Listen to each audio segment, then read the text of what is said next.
साल 1950 का यह एक चौंकाने वाला किस्सा रानी बाजार का है। यहाँ राम प्रकाश रहता था, जिसकी बेटी को 5 साल की उम्र में कैंसर हो गया।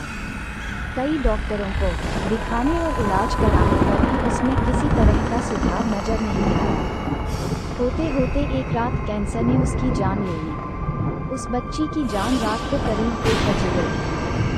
उसी रात को पास के ही एक गांव की महिला मोहिनी को एक ट्रक ने टक्कर मार दी थी। मोहिनी के परिवार वालों ने पूरी विधि के साथ उसे अंतिम विदाई दी। अब बच्ची के परिवार वाले भी उसे दफनाने के लिए जंगल की तरफ निकले। जंगल जाते समय अचानक से उस लड़की के शरीर में हलचल हुई।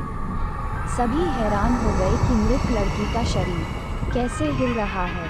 थोड़ी ही देर में लड़की जिंदा हो गई और उसके परिवार वाले खुशी खुशी उसे अपने साथ घर ले आए। किसी को इस बात की भनक नहीं थी कि उस लड़की के अंदर उसी रात ट्रक से टकराने वाली मोहिनी की आत्मा घुस गई थी। बच्ची जब से मौत से लौटकर आई थी, तब से ही उदास और चुपचाप एक कोने में बैठी रहती थी।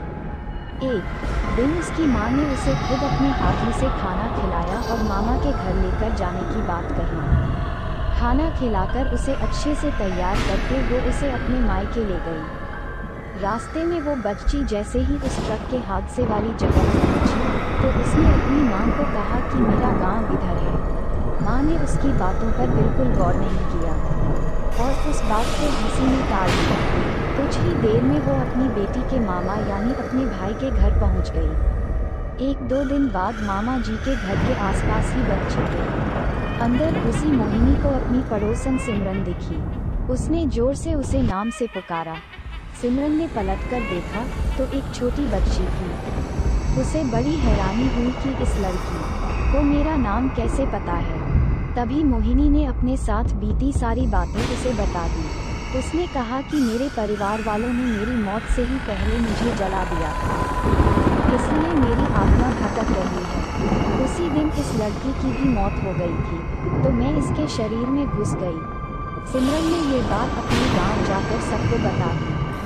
पूरे गांव वाले और उसके रिश्तेदार मोहिनी से मिलने के लिए उसी बच्ची के मामा के घर के पास पहुंच गए। उस लड़की के अंदर रह रही मोहिनी की आत्मा ने सबको एक एक करके पहचान लिया। कुछ देर बातें करने के बाद वो अपने परिवार वालों के साथ अपने घर चली गई। अब उस लड़की की माँ बच्ची को घर में न देखकर परेशान थी। जब उसे पता चला कि वो कुछ लोगों के साथ दूसरे गांव गई है, तो वो उसे बुलाने के लिए चली गई। अपने परिवार के साथ खुश मोहिनी ने वापस आने से मना कर दिया। पास के ही लोगों ने उसे समझाया कि तुम्हें दोनों परिवार के साथ रहना चाहिए, इससे सभी को खुशी मिलेगी। कहानी से सीख जल्दबाजी में किया गया है कार्य अधूरा रह जाता है, इसलिए कोई भी कार्य करने से पहले उसे अच्छे से देख परख लेना चाहिए।